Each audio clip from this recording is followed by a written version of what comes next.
सुकन्या समृद्धि योजना बच्चियों के लिए 2015 में शुरू की गई सरकार की एक ऐसी योजना है जिससे उनकी पढ़ाई और शादी तक के खर्चों के लिए बचत की जा सकती है। बहुत अच्छे रिटर्न्स हैं इस पूरी योजना पर। ब्याज काफी अच्छी दर पर मिल रहा है, टैक्स में छूट भी है। जानिए वो सब कुछ जो आपको जानना चाहिए इस योजना के बारे में। क्या है सुकन्या समृद्धि योजना? बेटियों के लिए स्मॉल सेविंग स्कीम यानी छोटी बचत योजना का नाम है। वो बेटियां जिनकी उम्र 10 साल से कम है। अगर आपके घर में या आपके आसपास कोई भी ऐसी बच्ची है जिसकी उम्र 10 साल से कम है तो उसका अकाउंट इस योजना में खोला जा सकता है। कैसे खुलता है अकाउंट? आपको अपने नजदीकी पोस्ट ऑफिस या सरकारी बैंक में जाना होगा। पोस्ट ऑफिस कोई भी हो सकता है। सरकारी बैंकों के अलावा प्राइवेट बैंकों में आईसीआईसीआई बैंक और एक्सिस बैंक में भी ये सुविधा उपलब्ध है। वहां जाइए, फॉर्म लीजिए, भरिए, जो डॉक्यूमेंट मांगे गए हैं वो लगाइए। आप अपनी बच्ची के लिए अकाउंट खुलवा सकते हैं। अगर आप उसके गार्जियन हैं तब भी ये अकाउंट आप खुलवा सकती हैं। शर्त ये है कि बच्ची भारत की नागरिक होनी चाहिए। अब बताते हैं आपको कि क्या क्या डॉक्यूमेंट लगेंगे इस खाते को खुलवाने में। आपका आधार कार्ड, आवास प्रमाण पत्र, बच्ची का जन्म प्रमाण पत्र यानी बर्थ सर्टिफिकेट। ये जन्म प्रमाण पत्र हॉस्पिटल, ग्राम पंचायत या नगर पालिका यानी म्यूनिसिपैलिटी से बनवाया जा सकता है। सुकन्या समृद्धि योजना में अकाउंट खुलवाने के लिए जो फॉर्म आता है वो भी आपको साथ में लगाना होगा। अकाउंट खुलेगा तो आपको उसकी एक पासबुक मिल जाएगी। उसमें खाते की पूरी जानकारी होगी, उसे संभाल कर रखिएगा। कितने रुपए लगेंगे खाता खुलवाने में? 1000 रुपए जमा करके आप खाता खुलवा सकती हैं। हर साल कम से कम 250 रुपए जमा करने होंगे। पहले हर साल कम से कम 1000 रुपए जमा करने होते थे। अभी अभी ये लिमिट घटा करके 250 रुपए कर दी गई है। ये इसलिए किया गया है ताकि जो लोग थोड़ी थोड़ी रकम जमा करना चाहते हैं उन पर कोई दबाव ना पड़े। इसमें से पैसे निकाले नहीं जा सकते जब तक लड़की 18 साल की ना हो जाए। क्या एक ही बेटी का खाता खुलेगा? एक परिवार से 2 लड़कियों का खाता खोला जा सकता है। यानी अगर आपकी 2 बेटियां हैं तो उन दोनों के खाते खुल जाएंगे, तीसरे का नहीं खुलेगा। इसमें एक अपवाद हो सकता है, या तो पहली बार ही बच्चे के जन्म में 3 लड़कियां पैदा हो जाएं, या फिर एक बेटी पहले से मौजूद हो और दूसरी बार प्रेगनेंसी के टाइम जुड़वा लड़कियां डिलीवर हो। इस अपवाद में तीनों लड़कियों का खाता खोल दिया जाएगा। एक साल में कितने पैसे जमा किए जा सकते हैं? साल भर में 1.5 लाख रुपए से ज्यादा इस अकाउंट में नहीं डाले जा सकते। आपकी 2 बेटियां हैं, दोनों के अलग अलग अकाउंट हैं, फिर भी लिमिट 3 लाख नहीं होगी। इस स्कीम यानी इस योजना के तहत आपकी लिमिट 1.5 लाख रुपए ही रहेगी। अगर गलती से ऐसा हो गया कि आपने साल भर में 1.5 लाख से ज्यादा रुपए जमा कर दिए तो जितने एक्स्ट्रा पैसे आपने डाल दिए हैं उनको निकाला जा सकता है वापस, लेकिन उस पैसे पर आपको कोई इंटरेस्ट नहीं मिलेगा।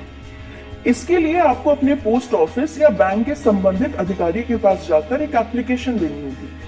पैसा cash, cheque, demand draft, online किसी भी तरीके से जमा किया जा सकता है, जैसे आपकी सुविधा हो। अब आते हैं इस सवाल पर, कब तक पैसे जमा करने होंगे इस योजना में और कब इसे निकाल सकते हैं? जब से आपने अकाउंट खोला है तब से लेकर 14 साल तक इसमें पैसे डिपॉजिट किए जा सकते हैं। बच्ची 10 साल की हो जाएगी, उसके बाद से खुद भी जाकर पैसे जमा करा सकती है, अपना अकाउंट ऑपरेट कर सकती है। जब बच्ची 18 साल की हो जाएगी तो अकाउंट फिर वही ऑपरेट करेगी यानी चलाएगी। उसी के सिग्नेचर वगैरह माने जाएंगे। मान लीजिए आपने 2018 यानी इस साल में एक अकाउंट खुलवाया। इस अकाउंट में आपको 2032 तक डिपॉजिट करना होगा। साल 2032, साल 2039 यानी 2039 में ये अकाउंट मैच्योर हो जाएगा यानी 21 साल बाद। यानी इस पर सुकन्या समृद्धि की ब्याज दर लगनी बंद हो जाएगी। अगर किसी साल पैसे जमा नहीं किए तो क्या होगा? अगर आपने पैसे जमा नहीं किए तो अकाउंट रोक दिया जाएगा। उसे दोबारा खुलवाने के लिए 50 रुपए का फाइन और जितने साल पैसे जमा नहीं हुए वो पूरे पैसे आपको जमा कराने होंगे। अगर 1 साल से ज्यादा के पैसे जमा नहीं हुए हैं तो वो पूरे देने होंगे। क्या अकाउंट के मैच्योर होने के पहले भी पैसे निकाले जा सकते हैं? इसे प्रीमैच्योर क्लोजर कहा जाता है। लड़की के 18 साल के होने पर उसकी शादी या पढ़ाई के लिए पूरे पैसे निकाले जा सकते हैं। अगर उसकी शादी हो रही है तो पूरे पैसे निकालने की छूट है। पहले इसमें 50% तक की लिमिट थी। अगर बेटी को पढ़ाई के लिए पैसा चाहिए तो जिस भी संस्थान में वो पढ़ाई करने जा रही है वहां की फीस स्लिप दिखानी होगी। ये दिखाना होगा कि उस कॉलेज में या उस इंस्टीट्यूशन में उसका एडमिशन कंफर्म हो गया है। या तो एक बार में निकाल लिए जाए उसके लिए पैसे, या फिर साल में एक बार 5 साल तक निकाले जा सकते हैं। अगर अकाउंट खुलने के बाद लड़की की मौत हो जाती है तो उसका डेथ सर्टिफिकेट दिखाकर अकाउंट बंद करवाया जा सकता है। उसमें जो भी पैसे होंगे वो ब्याज समेत लड़की के माता पिता या गार्जियन को दे दिए जाएंगे। अगर अकाउंट खुलने के बाद लड़की भारत की नागरिकता छोड़ देती है, यानी भारत की सिटीजन नहीं रहती, तो उसके 1 महीने के भीतर भीतर ये सूचना अपने बैंक या पोस्ट ऑफिस को भिजवानी होगी, जहां पर भी उसका सुकन्या समृद्धि अकाउंट है। उसे बंद करके उसमें मौजूद पैसे उस अकाउंट की मालिक लड़की को या उसके गार्जियंस को वापस दे दिए जाएंगे। यही नहीं, अगर ऐसा है कि लड़की या उसका परिवार इस अकाउंट में बचत का खर्च नहीं उठा पा रहा है, जैसे अगर लड़की को कोई बहुत गंभीर बीमारी हो जिसका खर्च उठाना मुश्किल हो रहा हो, या बच्ची छोटी हो और गार्जियंस या माता पिता की मौत हो जाए, तो भी कागजी कार्यवाही पूरी करने के बाद ये खाता बंद किया जा सकता है। ये सहानुभूति के आधार पर दी गई छूट है और इसमें खाता खुलने की डेट के 5 साल बाद ही उसको बंद किया जा सकेगा। यही नहीं, इस पूरे मामले में जितने भी पैसे उस अकाउंट में जमा होंगे उन पर सामान्य पोस्ट ऑफिस का जो सेविंग अकाउंट होता है उसका ही ब्याज मिलेगा। सुकन्या समृद्धि का ब्याज दर जो होती है, जो थोड़ी ज्यादा होती है, वो ब्याज इस पर नहीं मिलेगा।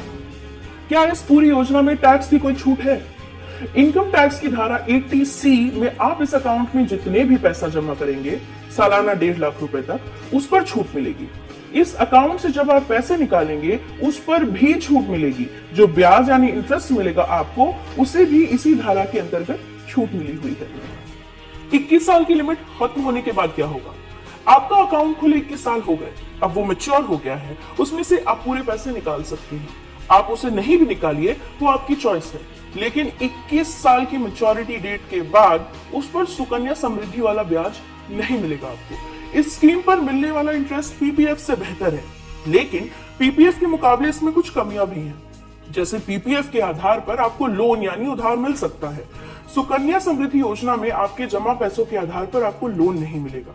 आप अपना अकाउंट एक पोस्ट ऑफिस से दूसरे पोस्ट ऑफिस में ट्रांसफर करवा सकती हैं, इसमें कोई चार्जेस नहीं लगेंगे। लेकिन अगर इसे बैंक में ट्रांसफर करवाना हो तो कुछ पैसे आपको देने होंगे, जो आप अपने पोस्ट ऑफिस से कंफर्म कर सकती हैं। नवंबर 2017 तक इस योजना में 1.26 करोड़ खाते खोले जा चुके हैं और उनमें 19,183 करोड़ रुपए जमा किए गए हैं। ऐसा वित्त मंत्री अरुण जेटली ने यूनियन बजट पेश करते हुए बताया था। पर जनसंख्या के हिसाब से एक बहुत ही छोटा आंकड़ा है। जितने खाते इसमें खुलने चाहिए थे उतने खुले नहीं हैं। ये सिर्फ सरकार की जिम्मेदारी नहीं है कि वो एक योजना को हर घर तक पहुंचाए। अगर इसके बारे में आप कहीं भी सुनते हैं, पढ़ती हैं, तो इसके बारे में और जानकारी लीजिए।